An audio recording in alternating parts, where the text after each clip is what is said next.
Hello everyone, welcome to Mahi classes. आज का जो वीडियो है वो फोकस्ड है क्लास 10 से जो 11th की तरफ मूव कर रहे हैं।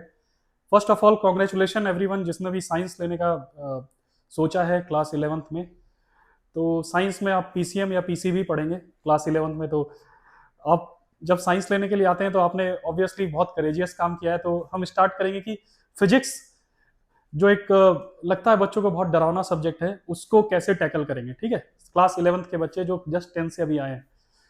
तो सबसे पहले फिजिक्स में आपका इनकाउंटर होता है, जैसे पहला यॉर्कर आता है क्रिकेट ग्राउंड में और बच्चे क्रिकेटर डर जाते हैं।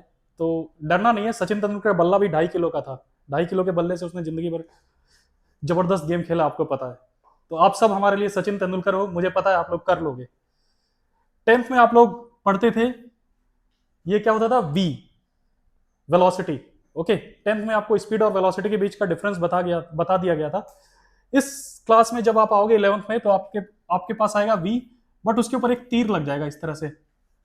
ये उड़ता तीर है। अगर किसी ने कंट्रोल कर लिया तो वो फिजिक्स का एक्सपर्ट बन जाएगा, कंट्रोल नहीं कर पाया तो आपको पता है उड़ता तीर क्या क्या कर सकता है। ठीक है, तो इससे डरना नहीं है। जिस भी क्वांटिटी पे या जिस भी डिजिट पे इस तरह का लगा रहेगा समझ लो वो एक वेक्टर क्वांटिटी है।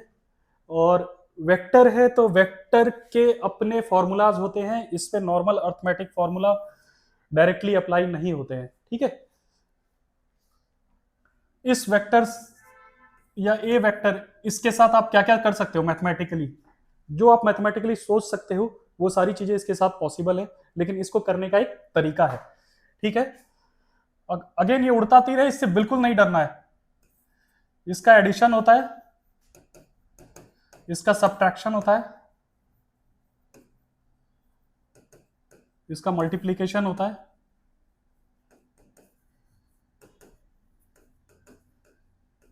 ओके,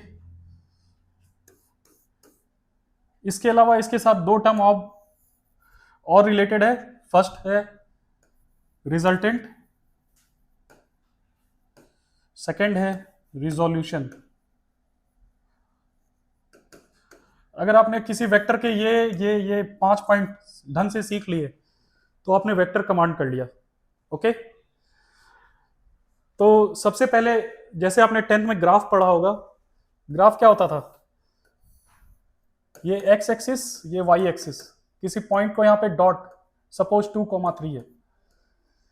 इतना आपने 10th क्लास में पढ़ रखा है कि इस 2,3 को हम अगर प्लॉट करेंगे तो इसका मतलब है कि एक्स एक्सिस पे ये 2,0 है और वाई एक्सिस पे 0,3 है। ठीक है, ओके।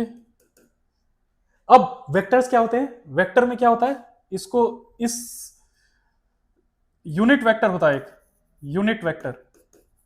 यूनिट वेक्टर वो होता है जिसका मैग्नीट्यूड, अच्छा वेक्टर्स का अपना एक मैग्नीट्यूड होगा और एक डायरेक्शन होगा।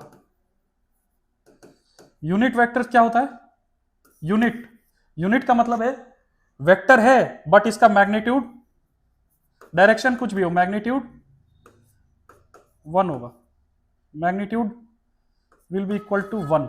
ओके, तो ये जो वेक्टर है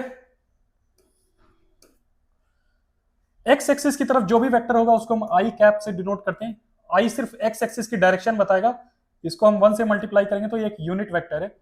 आई कैप एक्स एक्सिस की डायरेक्शन बताएगा, वाई की डायरेक्शन बताएगा जे कैप, और जेड एक्सिस अगर 3D की तरफ जाएंगे तो जेड एक्सिस बताएगा के कैप। ओके, तो इसको सब चीज को एक बार तरीके से नोट करते हैं।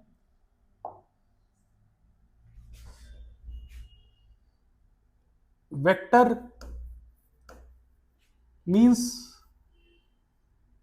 उड़ता तीर, या इस तरह से डिनोट करते हैं किसी भी वेक्टर को।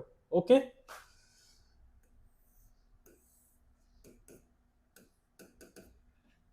एक्स एक्सिस पे अगर कोई पॉइंट है वेक्टर का तो उसको उसके साथ लिखते हैं X axis is equal to any magnitude A I cap, Y axis is equal to B J cap. इसका मतलब है जो 10th में पढ़ा है वही है कि एक्स एक्सिस पे जो पॉइंट है वो ए है और वाई एक्सिस पे जो पॉइंट है बी है। हम वेक्टर से, अगर वेक्टर में लिखा हुआ है any vector R is equal to A I cap plus B J cap. इसका मतलब है हमको ये पॉइंट डिनोट किया जा रहा है वेक्टर के थ्रू। ओके, और ये वेक्टर का मैग्नीट्यूड होगा, ये जो डिस्टेंस होगा ये वेक्टर का मैग्नीट्यूड होगा, और ये जो थीटा होगा ये वेक्टर का थीटा बताएगा। ओके, तो इसका जो मैग्नीट्यूड है, पाइथागोरस सबने पढ़ा है, 10th के सभी बच्चों ने पाइथागोरस पढ़ा होगा ऑब्वियसली। तो आपको ये पता है कि ये डिस्टेंस जो है वो ए है, ये डिस्टेंस जो है वो बी है, ये रेक्टेंगल है तो ये डिस्टेंस ए है, ये डिस्टेंस बी है, तो ये मैग्नीट्यूड क्या होगा, under root of A square plus B square. तो आर वेक्टर का मॉड अगर लेंगे तो इस तरह से लिख सकते हैं। मॉड मतलब होता है किसी भी वेक्टर को अगर तुमने इस टाइप के बॉक्स में डाल दिया तो इसका मतलब है सिर्फ मैग्नीट्यूड की बात हो रही है और कुछ नहीं बोला जा रहा। ओके, वेक्टर उड़ता तीर है, वेक्टर से डरना नहीं है। उड़ते तीर को अगर कंट्रोल नहीं कर पाओगे तो पूरे लाइफ टाइम जब तक फिजिक्स पढ़ोगे वो तुम्हें परेशान करता रहेगा। तो वेक्टर्स में ये समझना है पहला चीज कि वेक्टर होता क्या है। वेक्टर होता ये है किसी भी पॉइंट को या किसी भी पोजीशन को, अगर हमने ग्राफ पढ़ा है तो ग्राफ में हम ए कोमा बी बोलते हैं, उसको अगर हम 2D में वेक्टर के थ्रू बताएं तो हम A I cap plus B J cap बोलेंगे। आई कैप मतलब कि एक्स एक्सिस का unit vector, B J cap मतलब कि वाई एक्सिस का unit vector. Okay, unit vector जिसका मैग्नीट्यूड 1 है, सिर्फ डायरेक्शन बता रहा है। तो हम ये बोलेंगे कि हमें जो ये वेक्टर बताया जा रहा है, ये ओरिजिन है 0,0, यहां से इस तरह से एक वेक्टर बताया जा रहा है, ये पोजीशन है इसकी। ओके, ये मैग्नीट्यूड है। अब इसका थीटा कैसे निकालेंगे, तो सबको पता है tan theta is equal to perpendicular upon base. तो बी परपेंडिकुलर है और ए बेस है, तो थीटा भी आ गया, तुम्हारे पास थीटा भी आ गया और मैग्नीट्यूड भी आ गया। तो तुम्हारे पास एक वेक्टर की डायरेक्शन भी आ गई और एक वेक्टर का मैग्नीट्यूड भी आ गया। ये पूरा सिर्फ वेक्टर है। वेक्टर होता क्या है, दैट इज दिस। अब इसके ऑपरेशंस होते हैं, इसका एडिशन होगा, इसका सब्सट्रैक्शन होगा, इसका मल्टीप्लीकेशन होगा, और इसके अलावा इसमें दो और चीजें होती है। एक होता है रिजॉल्व करना वेक्टर को, और दूसरा होता है रिजल्टेंट निकालना। टोटल 5 चीज अगर तुमने सीख ली इस वेक्टर के साथ और इस वेक्टर को समझ लिया तो आधी फिजिक्स को कंट्रोल कर लिया। इस उड़ते तीर से डर हमेशा के लिए खत्म। Thank you.